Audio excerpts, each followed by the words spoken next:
अरहंत सिद्ध सुर उपाध्याय साधु सर्व अर्थ के प्रकाशी मांगलिक उपकारी है। तीन को स्वरूप जानी के भई जो भक्ति काय को नमाए स्तुति को उच्चारी है।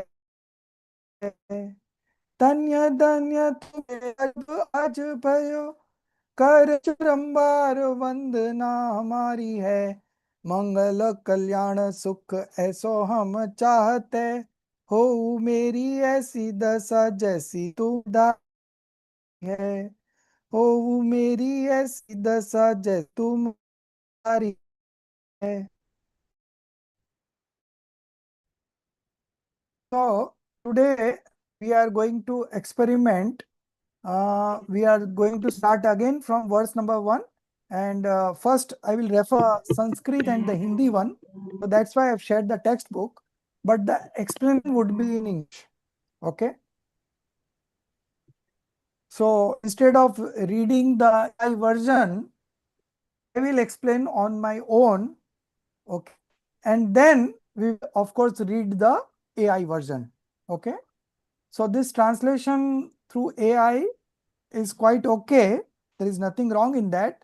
But as far as the connection is concerned, for that particular reason, I am referring the Hindi version first. From there, I will explain you in English on my own language. And then I think it will be easy for you to understand from the English textbook. Okay. So all of you should order all the books in Hindi. Since these books are not available in English, okay, so you could, or you can order anyways, you are paying the fees. So in that fees, the cost of the books are also included, the courier charges are also included. So you better order the books in Hindi, okay. So that will be there as a reference, because sometimes if you are not able to connect, okay, 1 minute, so I'll go to the other room, 1 minute, let me check.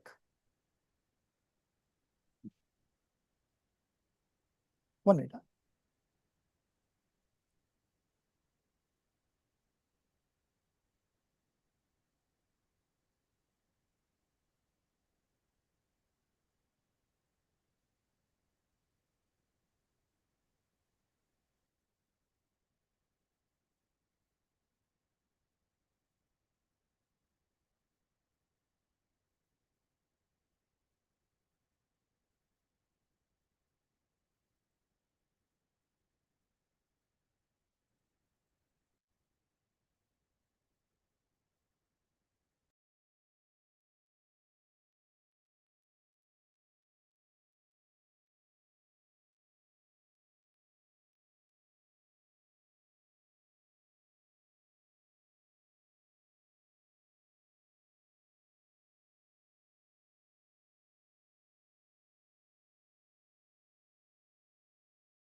Yeah, now the voice is clear.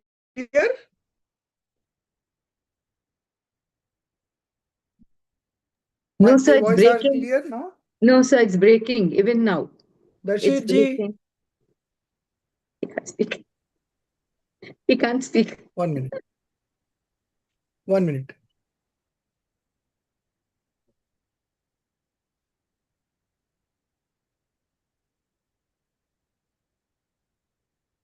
You're on mute. I'm Darshit, not on. you're on mute. You're not I, on mute. There's no voice then. I'm not on mute. No, Darshit ji. Acha, Darshit ji. Okay. Now the voice is clear, I suppose, right? Your voice is okay. He is not able to speak. Darshit ji is out. Okay, no problem. So now this is settled. Okay. So I'll be repeating from the first verse, okay, from the Hindi version first, and then of course we will read the English version also, okay. So in your examination, you have only the verse 1 to 110 for this semester, okay.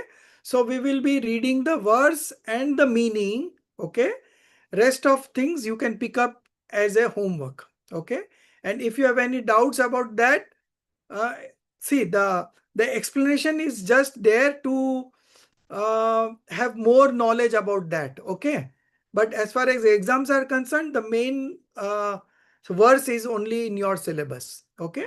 So we will read the verse in Hindi as well as in English, and then we will read the AI version also, and then if you have any questions we will take it up, okay. So one by one we will go again. So starting from the first verse, okay. So the first verse is a verse of invocation, and generally in invocation we always pray to Dev Shastra Guru, okay, true God, true scriptures, and true monk. But here they are uh, praying to the omniscience knowledge, okay, not the Aryant Bhagwan, but omniscience knowledge. And who is the holder of omniscience knowledge? The Aryant and Siddh. They both fall into the category of Dev, okay. So in this Manglacharan, the invocation, they have glorified the omniscience knowledge. So just I would read the Hindi version first. जिसमें दर्पण के तल की तरह समस्त पदार्थों का समूह, ओके, अतीत, अनागत और वर्तमान काल की समस्त अनंत पर्यायों सहित प्रतिबिंबित होता है, वह सर्वोत्कृष्ट शुद्ध चेतना रूप प्रकाश जयवंत वर्तो. Now this prakash is omniscience knowledge. So what it says, that I am bowing to that omniscience knowledge. Let that omniscience knowledge, let that supreme light be victorious, okay. Why? Because in that omniscience knowledge, just everything gets reflected on the mirror. Similarly, in that omniscience knowledge, all the objects of the universe, all the substance of the universe with its past, present, and future modification are reflected in one moment. Okay. So we bow to that kind of knowledge and let that supreme light alone be victorious. This is the meaning of the first verse. So in the first verse, instead of paying salutations to the Dev Shastra Guru, they are paying salutations to the omniscience knowledge. And since Aryant and Siddh Bhagwan are the are possessing this omniscience knowledge, so indirectly we are saluting them also, okay. So this is the Manglacharan. Now I would read the English version, AI version, the next page. Darshit ji, next page. Yes, yes, yes, yes, yes. Next.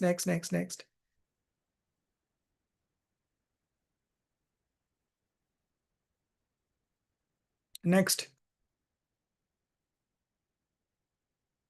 Next. Yes, this is the first verse. Yeah. The supreme light. What is this supreme light? The supreme light is the omniscience knowledge. Okay. The supreme light alone is victorious, which is uniform with all infinite paryas, in which the entire garland of padarths means object, substance, is reflected, just as on the surface of a mirror. Okay, as on the surface of a mirror, whatever is there outside the mirror is reflected in that mirror. Similarly, in this omniscience knowledge, all the objects of this universe, with all its past, present, and future modifications, are being reflected in this omniscience knowledge, and let that supreme light alone is victorious. Okay, so I am saluting that omniscience knowledge. Okay, so it should continue to enlighten people. Okay, that is what is mentioned in the commentary. We will read the commentary also. That illumination, that omniscience knowledge, which is the most excellent pure consciousness, abides as victorious. Yeah, next. What is it like? In that illumination of pure consciousness, that is omniscience knowledge, the entire collection of entities, next page, yeah, beginning with soul is reflected. Yeah, here only. Beginning with soul is reflected in what manner? It is reflected together with all its infinite modifications, infinite paryas. Okay, so this is the first verse. Now moving on to the second verse. We are repeating this again. Yesterday we did it up to fourth verse, but again we are repeating right now. The second verse, yeah. In the second verse, they have given the example of the 6 blind people who were touching different parts of the elephant and interpreting that elephant through that parts. Okay, and that only is being depicted in the verse number 2. So in the verse number 2, they are paying salutation to the scriptures. Okay, I bow to Anekant, the doctrine of Anekant, the doctrine of multifaceted reality, the doctrine of uh, theory of non-absolutism, okay, which is the very life of the supreme Agam. So whole of our scriptures are written in such a manner that they are written in a relative speech manner. Okay, Syadvad. Every sentence of these scriptures is being said from a certain perspective. You have to understand that perspective to understand that scripture. Okay, one that restrains the blind obstinacy of fixed kinds and that churns away the conflicts arising among the manifestation of all viewpoints. Okay, so there is no conflict. Okay, but the conflict appears to us just because we don't apply the perspective from where it is being said. Okay, so now we will see the original version of the Hindi version. So blind person who are blind from their birth, they touched each one, they touched the part of elephant, each part of elephant. Okay, uh, and they were not able to understand the whole structure of the elephant. Similarly, here our scriptures are characterized by relative speech, syadvad, anekant, okay? And in that, all types of viewpoints are being reflected. And it is capable of removing the conflicts, okay? The doctrine of Anekant is capable of removing all kinds of conflicts, okay? And I bow to that Anekant doctrine, okay? This is the second verse meaning, okay? We will read the commentary on this. Yeah. I, author of the treatise, bow to Anekant, one-sidedness free, syadvad. Anekant is free from one-sidedness. Anekant is free from absolutism. Okay, it is a theory of non-absolutism.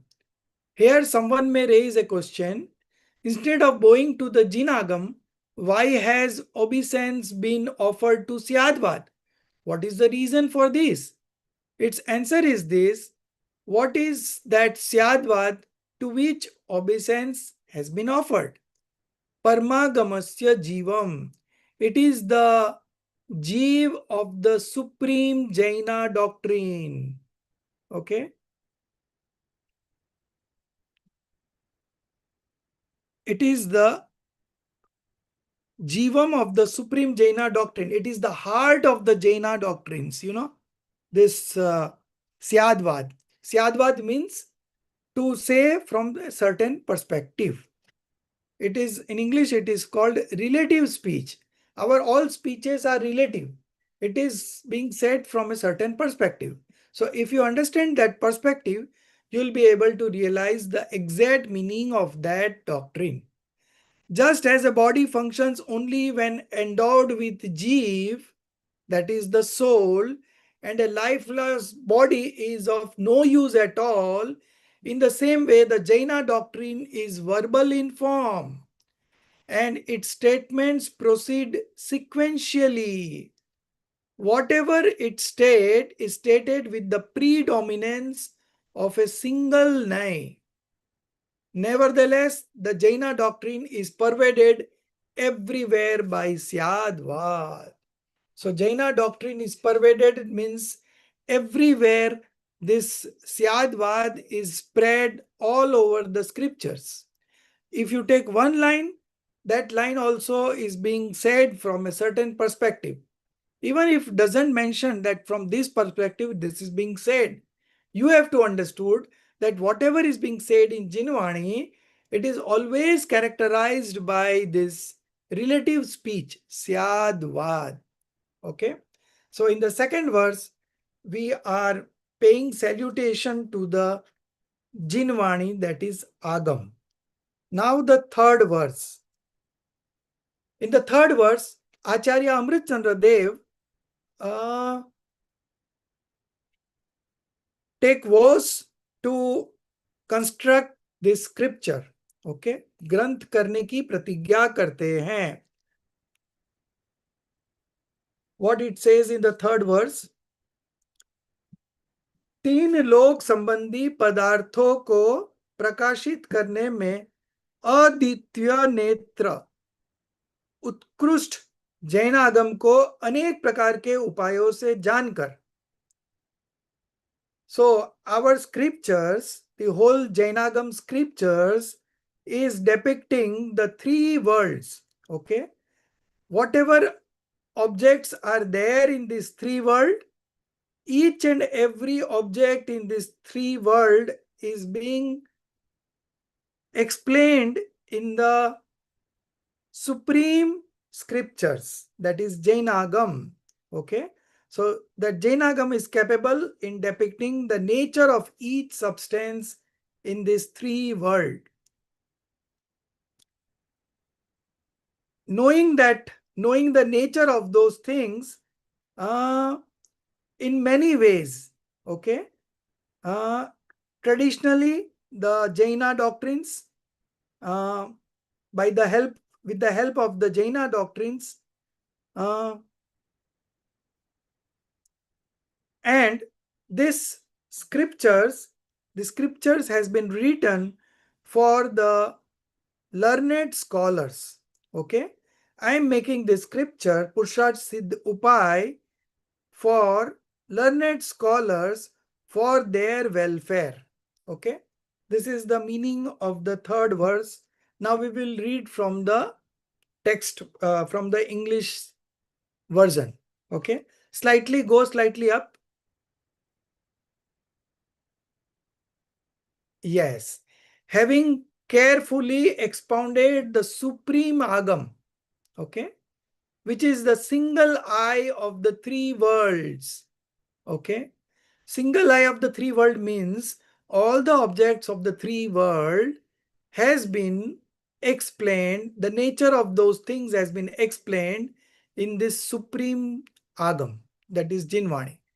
This Purusharth Siddhi Upaya is undertaken by us for the learned. So Acharya is saying that I am writing the scriptures for the learned, for their welfare. Okay. So similar meaning is being written over here, and once we read through the Hindi, the meanings will become clear. Okay. Now the commentary. Uh, I, the author of the treatise Purusharth Siddhi Upay, bring forth this treatise named Purusharth Siddhi Upay for knowledgeable jivas, learned scholars. That is, I set forth the means for accomplishing the purpose of the conscious being. Now, what is the purpose of the conscious being? So, the purpose is to become happy, right? And remove the miseries. That is the purpose. And this purpose will be solved by the scriptures by the name of Purusharth Siddhi Upay. How is this done? By making effort in many ways with careful attentiveness. By reflecting upon the Jaina doctrine as it has come down through the tradition. Okay. So initially, the Jaina doctrine came out of the divine sound of the Tirthankar. From there, it went to Gandhar, Gautam Gandhar, and other acharyas. From acharyas to upadhyayas to monks, ascetic monks, and then scholars, and then scholars to us in this form of Jinvani. Okay. So I am also saying the same thing that has come from that tradition. Okay. I'm not saying something from my own imagination. Okay. Just as there is a lineage. Yeah, Darshiji, what is your question? You are on mute. You are on mute. You are on mute. You are not able to. Acha, I will unmute. Let me see.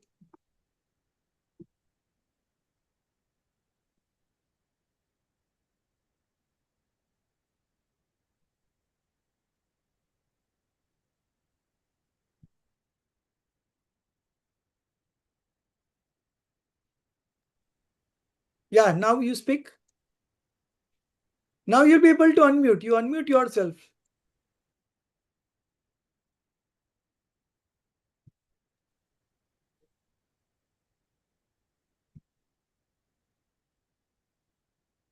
I think you have joined from two instruments, no?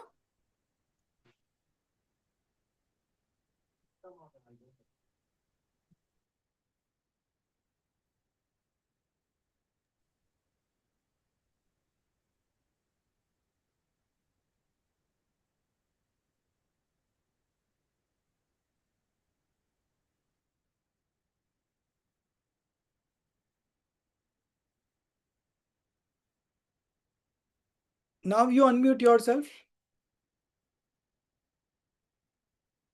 So do we have to take a Hindi printout to No, know no, no, no, the no. verses? Not Hindi, needed.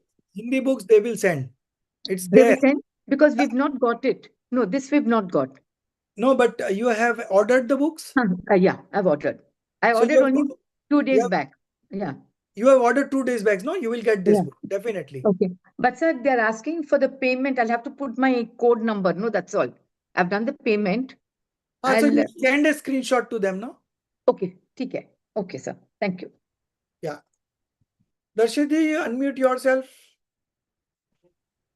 Talk.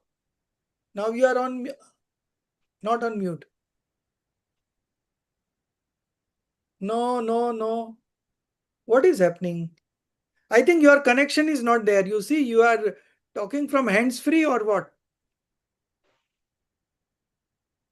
So here it shows that you are not on mute now. So I think connection, you just check the connection. You have put on the earphone. So why your speaker is off? Sound is minimum sound of your speaker. You just check.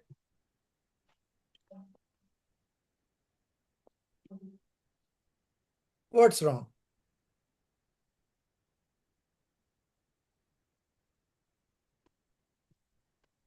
Even yesterday it was the same problem, sir. We couldn't hear him. Yeah. So I think the problem is at his His end. end. At his end, yeah. Okay. No problem. You just keep listening, but we will sort it out after the class. Okay. So the Hindi books will come through courier and English you have to take a printout. Okay. So now the third verse is over. Now we move on to the fourth verse. In the fourth verse, what are the qualities that a listener, that a speaker should have? That is being mentioned in the fourth verse. Okay. Yeah.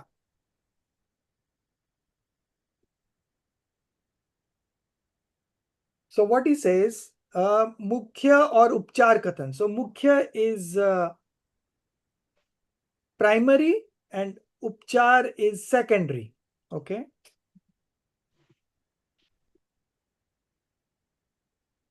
Principal and secondary. Okay.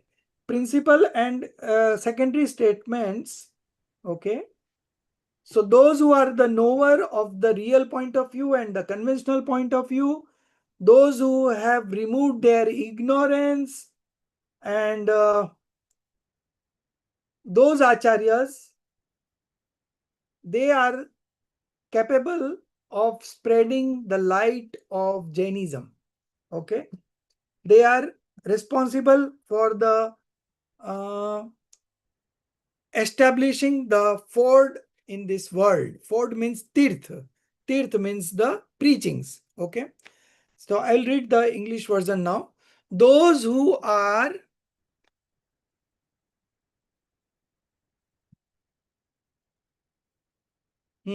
those who are knowers of the conventional and the real point of view, who have removed the difficult to cross obscurities.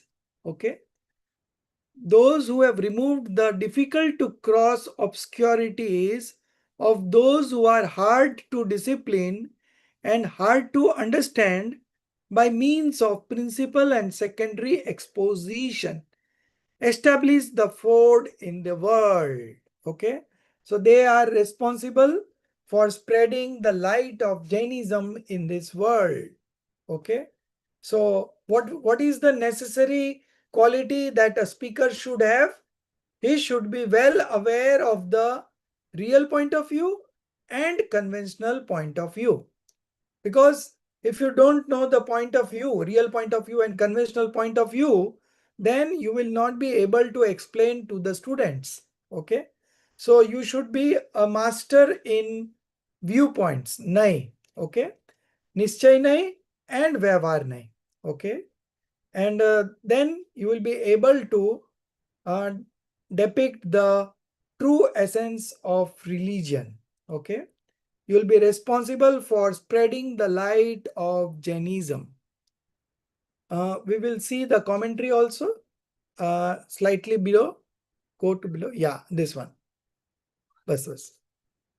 Acharyas who know both the conventional and real viewpoints cause the religious ford. Ford means tirtha, okay, to be established in this world.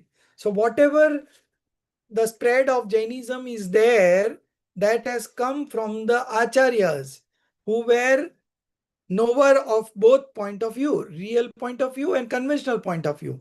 So they were aware what is to be said at what point of time. Sometimes they use the conventional viewpoint to explain. Sometimes they use the real viewpoint. Okay. But they knew when to apply what. What kind of acharyas are they?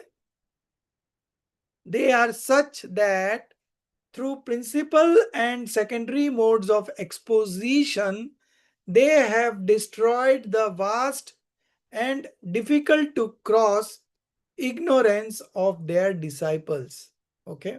So they are capable to destroy the vast and difficult to cross ignorance of their disciples. So how is it possible? So the inner meaning is, if the disciples follow the preachings of the acharyas, they will be able to remove their ignorance. And when they remove their ignorance, it is said that the acharyas have removed their ignorance. Because we know the principle that one substance cannot do anything of the other substance. I cannot remove your ignorance, right? But if you follow the instructions of Jinvani, and if you remove your ignorance by yourself, then it will be said that because of Jinvani, the ignorance of Darshitji was removed. Okay.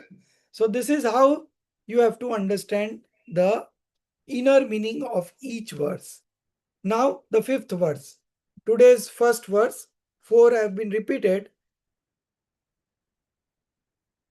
Fifth verse, it says, Acharya gives instructions from the conventional point of view and from the real point of view. What is the kind of instructions that acharyas give? That is being said in the verse number 5. Okay. In the scriptures, real point of view is being said as the truth, and conventional point of view is depicted as untruth. Okay. Generally, truth, that is the real point of view, the knowledge of the real point of view, the knowledge which is opposite to the real point of view, that is all the cause of wandering in the universe. Okay. If your knowledge is opposed to the real point of view, then the whole knowledge is a cause of the worldly existence. Okay. This is what is said in the fifth verse. Now we will read the English version. Yeah. Here they describe the real viewpoint as expressing what is real, and the conventional viewpoint as expressing what is not real in itself. And almost the entire world is turned away from the awareness what is real. Okay. So by and large, people just get struck up in the conventional viewpoint. And whatever the conventional viewpoint depicts, it is not real. It is not the truth. Okay. So, acharyas teach both viewpoints. They also teach conventional viewpoint as well as the real viewpoint.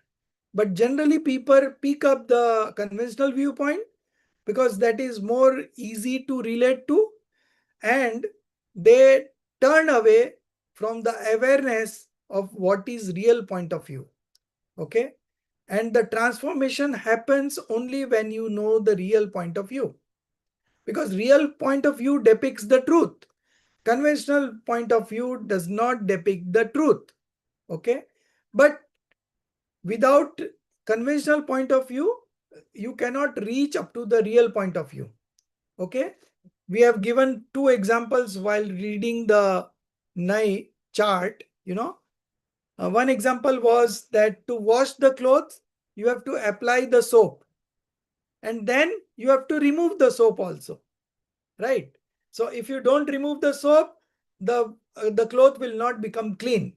And if you don't apply the soap, then also the cloth will not become clean. So you have to apply the soap. So you have to apply the conventional point of view and get to the real point of view. And when you get to the real point of view, you have to negate the conventional point of view. This was one example. The other example was, yeah, if you want to cross the river, you have to sit in the boat. When you reach the other side, you have to leave the boat. If you don't board the boat, you will not reach on the other side. And if you don't leave the boat when you have reached the other side, then you will not reach your destination. Okay. So similarly, real point of view cannot be explained without the help of the conventional point of view. So conventional point of view is also useful, but you have to remember that whatever the conventional point of view says, this is not truth. Okay. And whatever real point of view says, it is the real truth. Okay. So this was the fifth verse. Now we will read from here the commentary. Yes. The Acharya here calls the real viewpoint Bhutarth. Bhutarth means truth. And the conventional viewpoint Abhutarth, that is untruth. Okay. So this is the fifth verse. Now moving on to the sixth verse. In this particular verse, Acharya says that the listener, okay, the students or the disciples, okay,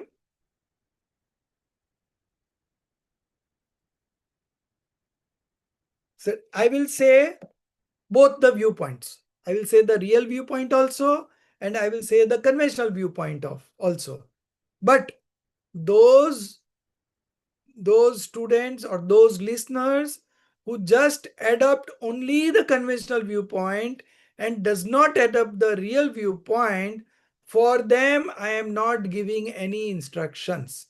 This instruction is not for them who have an inclination towards only conventional viewpoint.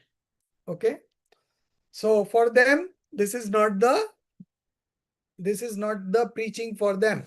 Okay. Uh,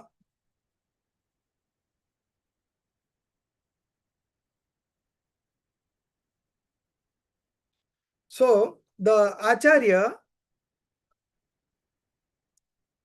to preach the ignorant soul,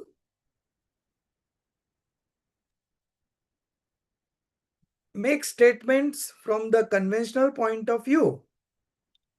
Okay. Why it makes statement from the conventional point of view? That is how you reach the real point of view, right?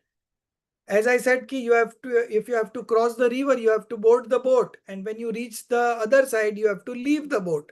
So why you are getting into the boat in the first place? Because I want to cross the river. Okay. Similarly, here Acharya says that I will give instructions from the conventional point of view. Why? To take you towards the real point of view. Okay.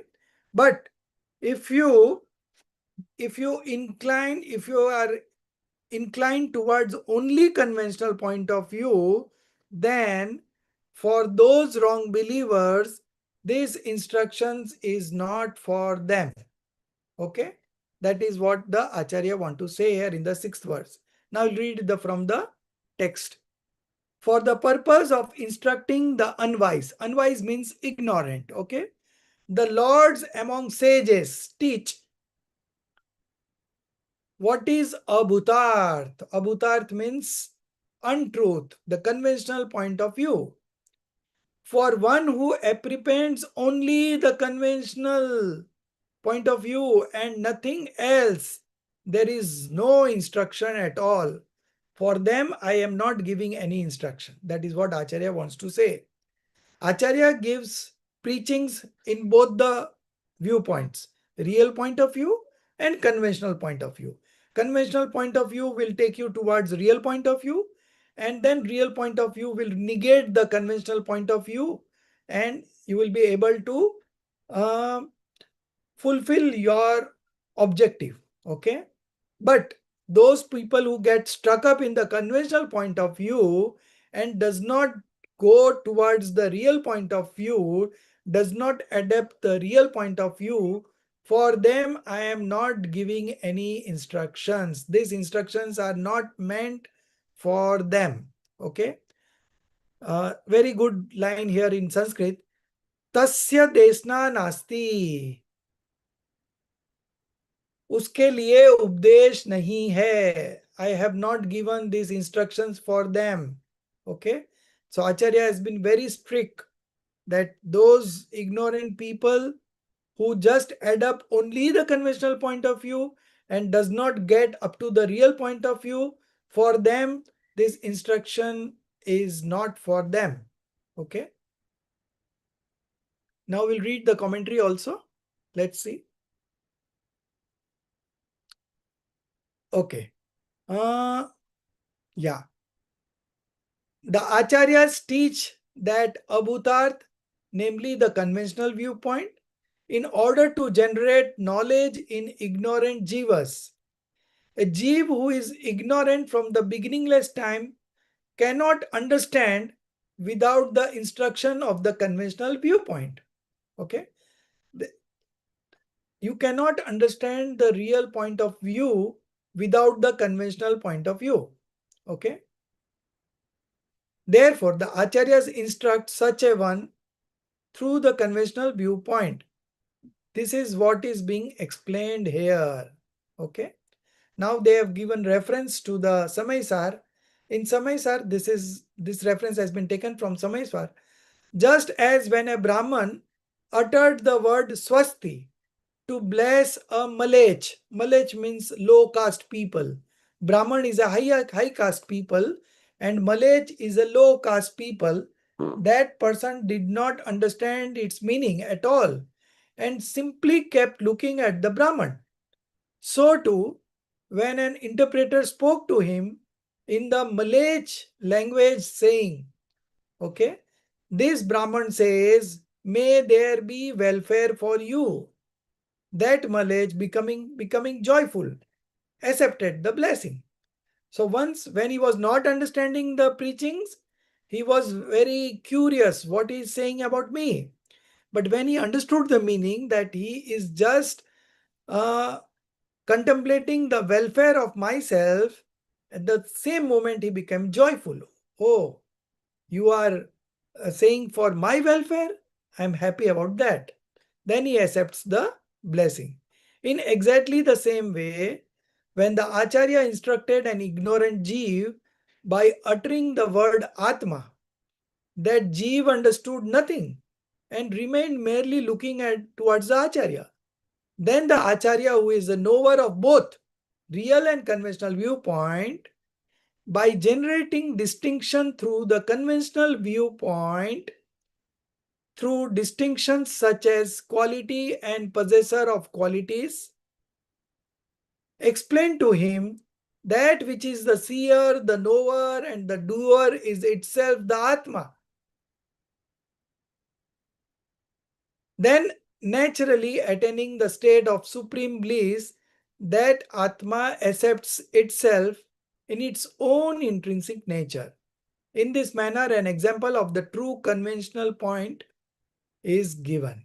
Okay.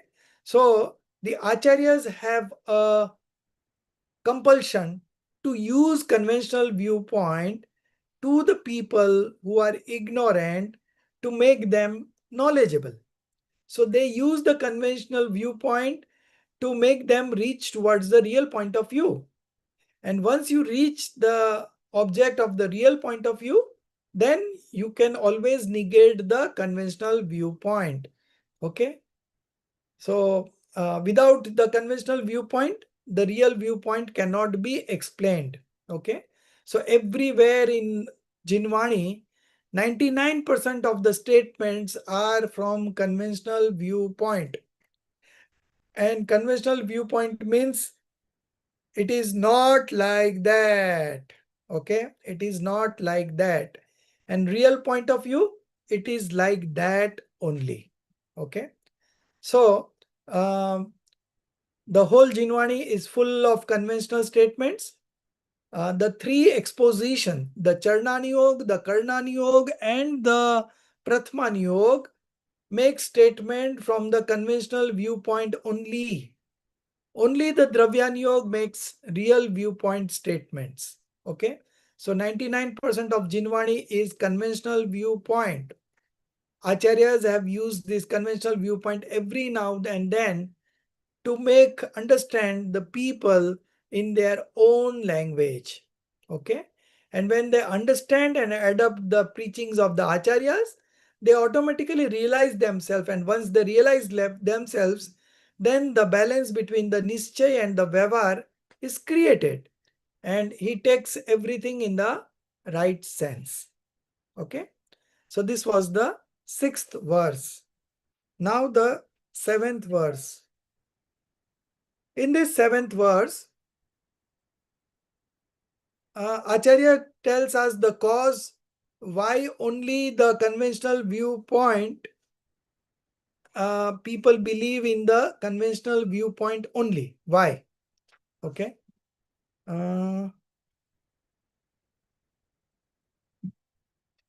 7th. Okay. Where it is 6th, 7th. Yeah. The reason for having conviction only in the conventional viewpoint is explained. Okay.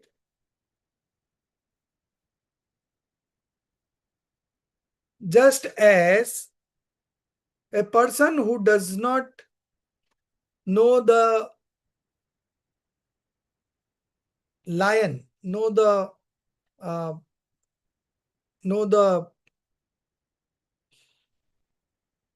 a person who is ignorant, who does not know the shape of the lion, he believes cat to be lion because he does not know the exact shape and size of the lion. So he sees a cat and believes to be a lion. Okay. Similarly, those who are not aware of the real point of view, they believe conventional viewpoint as a real viewpoint. Okay. As the ignorant person has mistaken cat to be a lion. Okay. Similarly, the ignorant person believes conventional viewpoint as the real viewpoint. Okay. So this is the 7th verse. Now we will read from the English text also. Just as a cub, it is not cub, it is cat. You can correct. Just as a cat alone becomes a lion for one who has not recognized a lion. Okay. Just as a cat alone becomes a lion for one who has not recognized a lion, so too the conventional alone becomes taken as reality for one who is not a knower of the real viewpoint. Sir, it will be a cub only, sir. A cub will only become a lion. A cat will not become a lion. It's No, cub. but they are two different, no? In Hindi, it is written below. Because cub only will become a lion, not a cat. Cub It will might become be a the lion. same. Cub will Yeah. become a lion, but there are two different things. In this example, cat is a different animal and a lion is a different animal. But the person who does not know the exact recognition of lion, he believes cat to be a lion. Because he doesn't know how the lion would be. Right? So, In Hindi, it is clearly said bilav. Bilav is cat, right? You can check the Google from the Hindi version. That's why I've shared the Hindi version. And in 2-3 days, you will receive the Hindi books also. So I would always prefer those who know Hindi should read Hindi also. See, language is one thing, but we want to understand the exact meaning of the words that acharyas have written. Okay, so we there is nothing wrong in taking the help of Hindi. Okay, those who know it. Now people like Darshit ji and Jinpriya ji and some other, they don't know Hindi at all. So for them there is no other option. They have to get through English. Okay, but like you, Priyanka, and many others know Hindi. Even Shasikala ji also knows Hindi. So for them, both will complement each other, Hindi and the English version. The bottom line is you understand the scripture, what it has been said in the scriptures. Okay, so this seventh verse is like that. Now we will see the commentary also. Yeah, go ahead.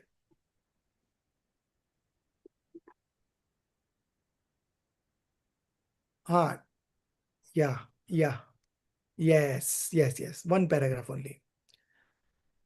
Just as indeed in reality, for one who has not recognized a lion, a cub again would be cat, cat alone appears as a lion.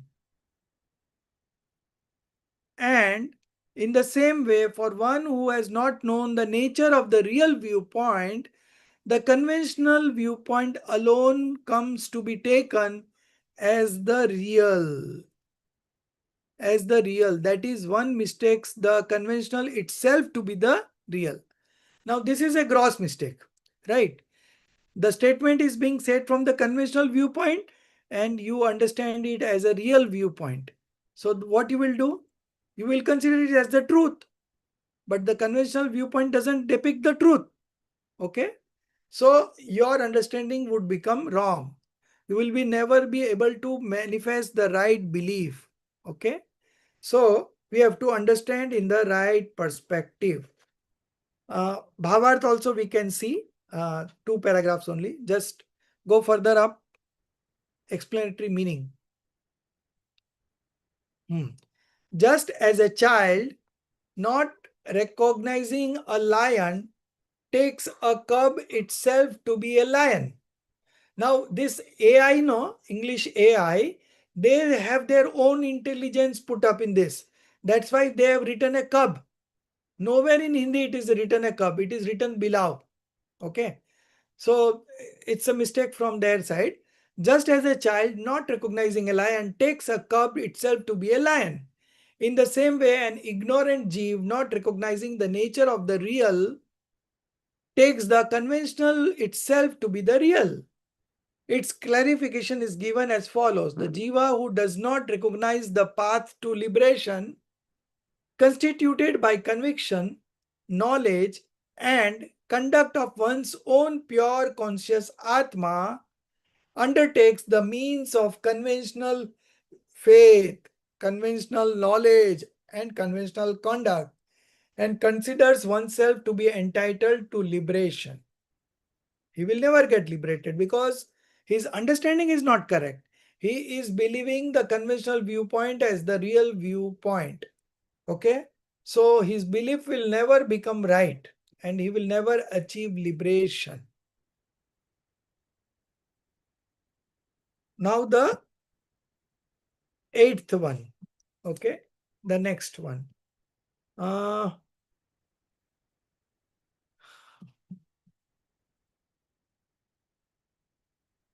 So if the listener, what should be the characteristics of a listener? That is the heading of the verse number 8. Okay. Here a question arises, even if even such a listener is not fit for instruction. Who is not fit for instruction, Rajeshri ji? Tell me. Priyanka ji, tell me who is not fit for instruction. Just now we read 2-3 words about that. So someone who is just considering the conventional viewpoint and not. Yes. One who believes conventional viewpoint as real viewpoint, and one who is inclined to conventional viewpoint only and does not accept the real viewpoint, for them the instructions are not for them. Okay, that was the question, that was the explanation. Okay, you answered it correctly. Yeah. So now the question is eighth one. 1 minute. Yes. Hmm. Here a question is, even such a listener is not fit for instruction, then what kind of listener endowed with which qualities should there be? Its answer is given. So what kind of a listener, what would be the right characteristics of a listener, of a true listener, one who wants to do his own welfare? What are the characteristics that a listener should possess? That is the question. For that, answer to that question is worth number 8. Okay, first I will explain you from the Hindi version and then we will read the English version. The soul who is the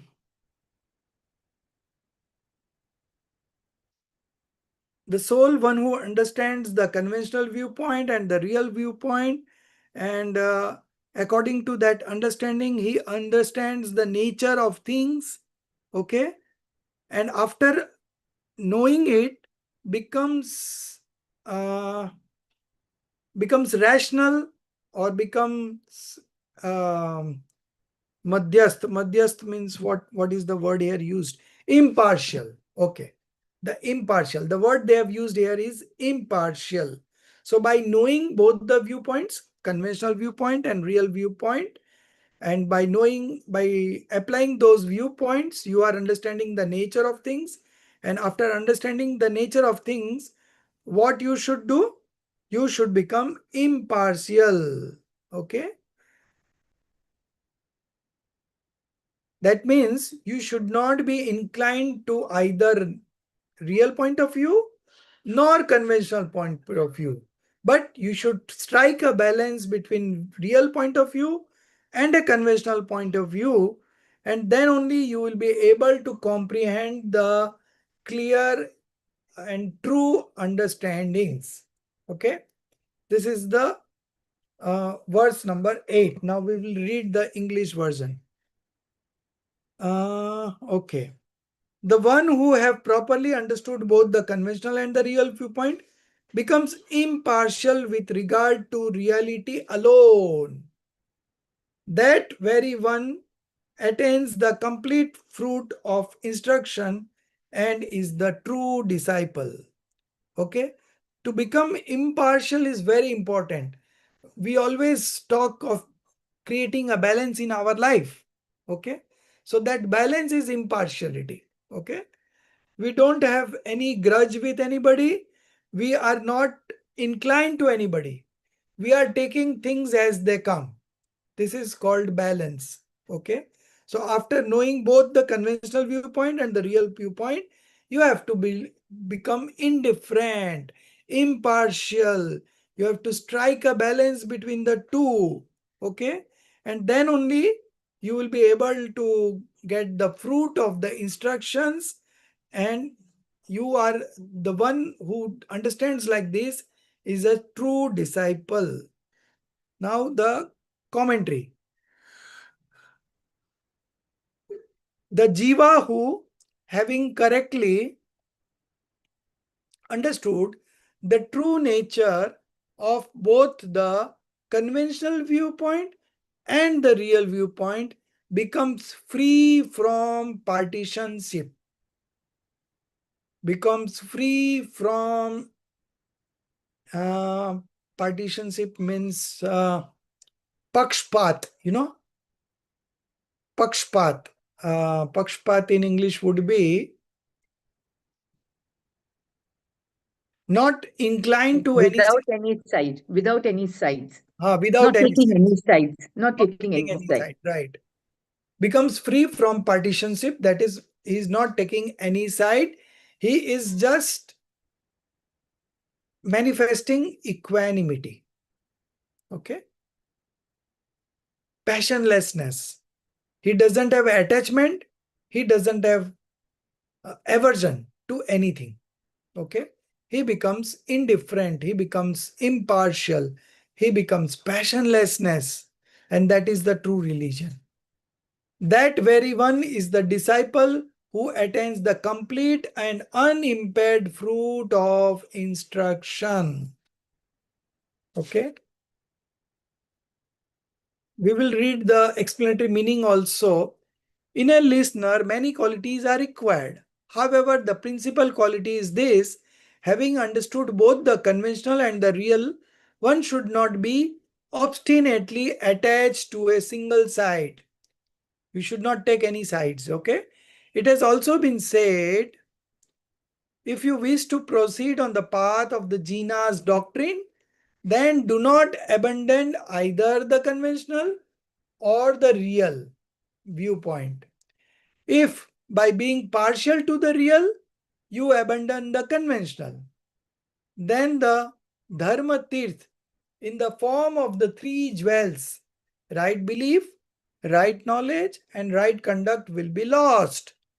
And if by being partial to the conventional, okay, you abandon the real, then the pure reality will be lost.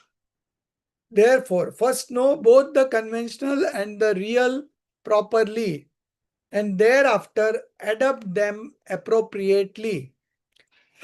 Not being partisan, this alone is the characteristics of an excellent listener. Okay. So if you want to become an excellent listener, then you have to know both the viewpoints, the real viewpoints and the conventional viewpoint. And after knowing both the viewpoints, you should become impartial. You should not take side to anything. If you take the side of the conventional point of view, you will become Vyavarabhas. If you take the side of real point of view, you will become a Nischayabhas. And if you take the side of both the point of view, then you will become an Ubhayabhas. All three are wrong believers. Okay. The right believer is the one who strikes a balance between the real point of view and the conventional point of view. When the statement is being made from the conventional viewpoint, he understands that this is not the real truth.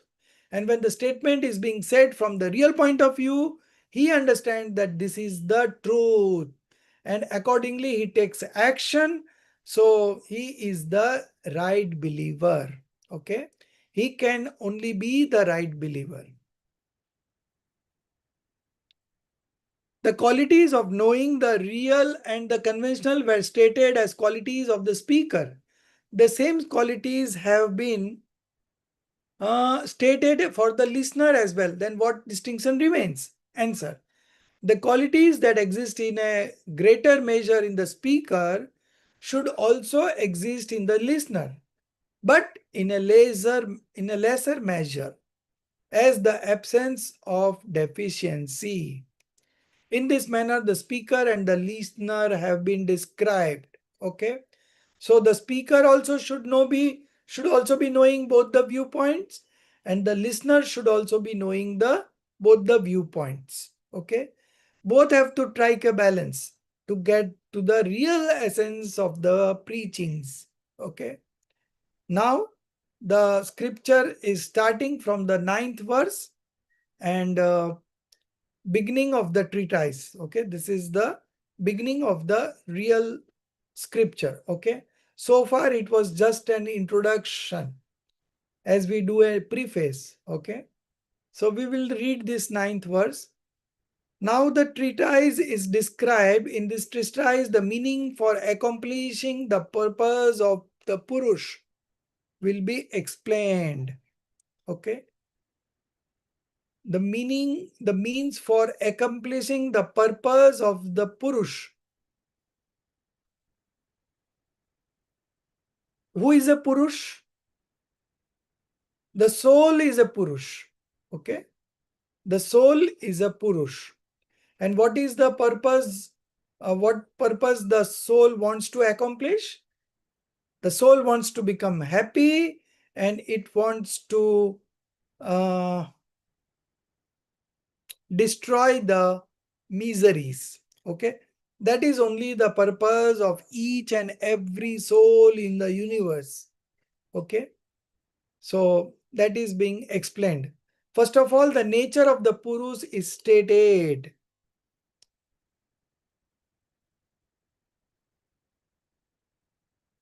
Asti Purusha Chidatma Vivarjit Spars Ras Gandh Varne Gun Paryay Samvetah Samahita Samuday Vyaya Dravyame. Next line. The Purus, that is the Atma, the soul of the nature of consciousness, Chetna, only knower and seer, exist. It is devoid of touch, taste, smell, and color. Why it is devoid of touch, taste, smell, and color? Because these are the characteristics of matter. Okay? These are not the characteristics of the soul. These are the characteristics of the body, and body is not the soul. Soul and body are two different entities, two different substances. One is a conscious substance, another one is a non-conscious substance. Okay? Okay. It is devoid of touch, taste, smell, and color. It is endowed with qualities and modes, gun paryay ka pind, and is associated with origination, evolution, cessation, extinction, and permanence through utpad, vyay, dravya. Okay. Now the commentary. Just take the commentary. Just 2 paragraphs we'll read. Yeah. The Purus exist. First of all, we have to prove the existence of anything. So it says the soul exists. It's an entity. It's an independent entity and it is very well existing. It never gets destroyed by any forces of the universe. Okay. It is eternal. So it always exists. The Purus exists. It is of the nature of consciousness. One who abides as the master in the excellent quality of consciousness and acts accordingly is called Purusha. The Lord of knowledge and perception, that is called Purush. So knowledge and perception, Gyata Drashta, okay? Knower and seer. So here it says the soul is of conscious nature and it is devoid of touch, taste, smell, and color. It is a mass of attributes and modifications, and it is characterized by evolution and extinction and permanence. Okay, this is the structure of the soul. Okay, so what is the Purusharth here? What is the Purusharth? So if you believe, if you behave as a knower and seer, then this is the right effort. This is the right Purusharth. Because anyways, you are the master of knowing and seeing. Right? Knowing and seeing is the attribute and you are the master of that attribute. Okay? So if you manifest in the form of a knower and seer, then you have achieved your object. But if you manifest in the form of a doer and enjoyer or experiencer, then you have not understood the real nature of the soul. Okay. So in the very first verse, they have explained the nature of soul, the Purush. Okay. And what is the Purusharth? That also they have mentioned. Okay. So our time is getting over now. So up to 9 verse we have done. Now you just read through the text, English text, okay? And I think I am good now today because I've read the Hindi first. So I know the exact meaning, okay? And in English, it was getting a bit difficult to know the meaning, okay? So this is the way we will follow. Are you all okay with this? Okay. And you all call for Hindi books also, okay? You keep it in stock. Whatever we read in English, you just revise it through Hindi. Because you know Hindi, those who know Hindi, they will be able to connect to that Hindi, okay? And those who doesn't know Hindi, they can't do anything.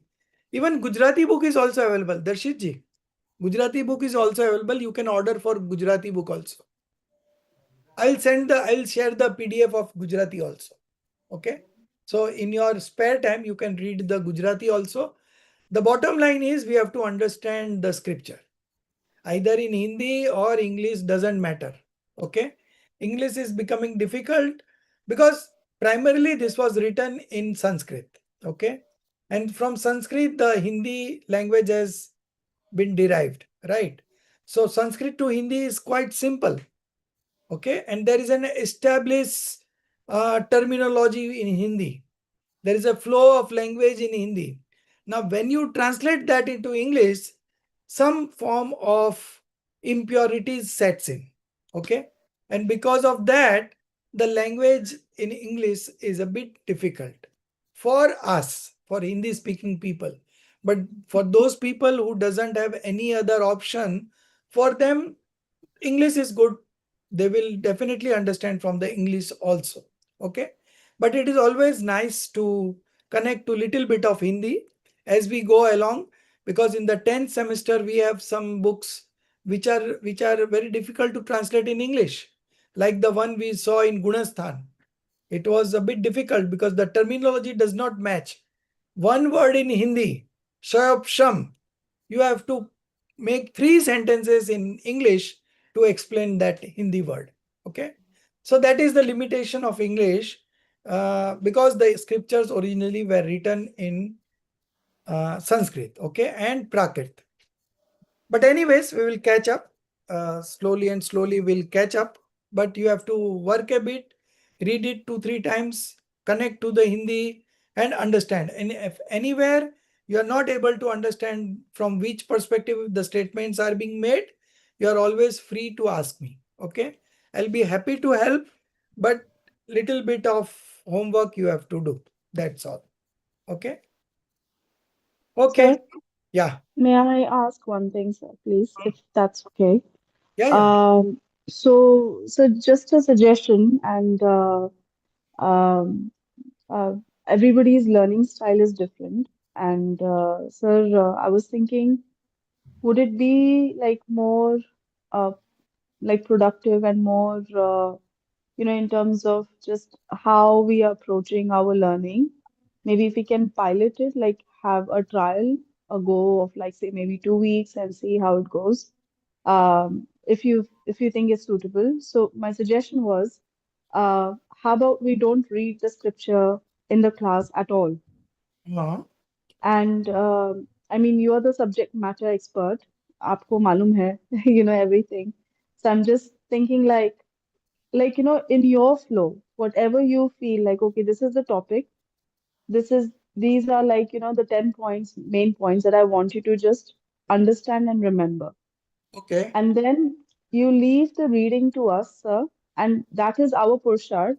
So instead of, I think, just to backtrack, last year what we tried doing is we had a suggestion where we read the scripture first, then Mhm. we came to the class, somewhat prepared, and then we had a discussion in the class, and then after that we read it again. So to me, just sir, in terms of time management and also wanting to understand the scriptures, also wanting to make sure that मैं procrastinate करती हूँ sir. I'm a big time. I either switch off mentally or I procrastinate because then फिर it demands time जो है नहीं बहुत ज़्यादा, मतलब है but लेकिन practically नहीं हो पाता है sir. Hmm. So I'm just thinking like what would be like best use of our time. So instead of say like, then what we can do possibly is ki one session, we take two classes, right, in a week. So say first one class, if we do only like, you're explaining, and we are all coming with a very clean mind, very, very clean slate. We are not reading the scriptures on our own because the translation is lost sometimes and the translation is not accurate also. So we might be picking up on the wrong stuff until the class is actually started. So my suggestion is, since we are going to start off properly, starting next class, um, what if so we don't read the scriptures at all? You just explain us, not word for word, not every line. You Okay. just go like as a free flow, whatever you feel like saying, sir. Ki, okay, I'll give an example. Like the other day, I was listening to Sanjeev ji's lecture. Hmm. So the way he did was like, okay, आज हम गुणस्थान पहले के बारे में चर्चा करेंगे. Today we'll just talk about this, and then he just went da da da da da. Like these are the things that will happen in Gulistan number one. It cannot happen this, it can happen this. So it's just like it hits the it hits the nail in the head. So it तो वो एक set हो गया दिमाग में. Then he says, now your homework is until the next class, you guys are going to just read it out. फिर next class में he asked, किसी ने पढ़ा? People typically say no. Then he just summarizes and just recaps. Okay, we talked about 10 points. Done. Reading, it's like, memorization a bit. जैसे हम school में करते थे. Hmm. Then what I'm thinking is second class maybe, then we can read because I also understand other students and even me because Hindi, although it's my native language, I can't read so fluently as much as I can read in English. So if we then go through our pages, we just read through it, proofread it, and also kind of then we plug in our understanding कि आपने, for example, Tuesday को जो समझाया, free flow. We maybe covered like say 30 pages. आपने 30 pages worth का एक crux समझा दिया हमको summary में, right? फिर हम लोगों ने Wednesday को we just read through those pages, maybe as a class together or like individually, whichever way any like everybody is wanting to do it as a preference. And then if that next day is also a bit too much, then what we can do, sir, Tuesday, Wednesday, you explain us. Then we have like 7 days in between. So we can do our own reading of those 30 pages. Then we come back to the next class, and then we have like a little bit of like, say, doubt clarification, Yes, question yes. answer, first 15 minutes. I'm just trying to understand, sir, ki, am I the only one who is struggling to understand? नए चक्र जैसे like sir आपने पढ़ाया था ना, I completely understand every single stage. I understand ki like you had helped us memorize it over and over again. Okay, what is 3A? What is 3B? Okay, let's go back to this. And then you asked us like a mock answering randomly. So we were put on the spot. So then, we are a bit more alert. But जब reading करते हैं ना sir, I will be very honest with you sir, मैं drift हो जाती हूँ. मैं फिर किसी और के बारे में सोचने लग जाती हूँ. And then So I'm like, one I've thing you can lost do it. is like, yeah, I'm ready to that. I would love to do that. But for that reason, you have to read in advance. Okay. Now, if today we have covered 9 verse, okay. Now you just revise it on your own. Okay. हाँ, And you see you are able to understand it or not. Okay. So that's why first I am explaining from the Hindi. Okay, directly into English. And then we are reading the English one. Okay. So I think if you come and read now, today we have finished up to 9. So next class, you maybe say you can prepare from 10 to 30. Okay. 20 words you prepare. Okay. And come. Then I will explain without reading the books. I can explain from 10 to 19. Let's try one. Okay. okay. And So, then we sir, will in that, I read. was asking opposite way. We don't read at all in advance. So, say like 10 to 19, we don't, So like, we come with a very clean slate. if I say you, if you don't have any support in front of you, then how you will be able to remember those things? So, this is, sir, again, the example that I'm giving is, just say, like So in I front taught of you me. nahi, because I had a chart, right? Yeah, You were yeah, referring to the chart, then only you will be able to answer, right? इतना सारा yeah. चीज तो याद नहीं रहेगा ना, 1 घंटे में जो बोलूंगा वो आपको याद नहीं रहेगा, right? So Hmm. either ways, like you want to read later on, but what I would suggest is keep you read the Hindi version also of the main verse. Now in this Pursat Siddhi Upay, okay, it is only the verse that is going to come in the exam, okay? So you first read the Hindi version of the Pursat Siddhi Upay, only the verse, which is very two lines each, okay? Nothing more. And then you read the English version, okay? So then you will be able to understand. Oh, are you not able to hear, Darshit ji? No, he is not able to unmute. Are you able to unmute? Not But, now? but sir, I will tell you, today's class was much better. I could understand. Yesterday it went above the head. Yeah, yeah. Yesterday was Yeah, Yesterday yeah. I was yes. also not very happy because But today the the class flow was of the very language clear, in sir. English and the flow of Yeah. language in Hindi is there is a difference. No, but today the class was absolutely Darshit ji, clear. type. Yeah. It was very good, sir. Today it was very good. At least Yes, we yes. could I will try to do understand this what is way. given. Priyanka Yeah. ji, what you can do is you can just revise the 1 to 9 verse, okay? And then just read the Hindi version, okay? 10 to 30 you read the Hindi version. Next week I'll try to explain in this way only, and I think you will be able to catch up. Once you have Okay, read it, no, you'll be able to catch up. Okay. First, I will read okay, the sir. Hindi version. I will explain it in English language on my own, and then we will read the English AI version. Okay. Okay, Translation. okay, Translation. okay, I sir. think that will be sufficient. And one more time, if you revise, you will be good. Okay, sir. Okay. Let's do it that way. And Sure, sir. you keep on giving me feedbacks. I'm open to all the whatever way you feel like. I'm ready to that way. Okay. Thank you so much, sir. Definitely. Okay, Darshit ji, you sort out your problem, laptop problem or desktop problem. Okay.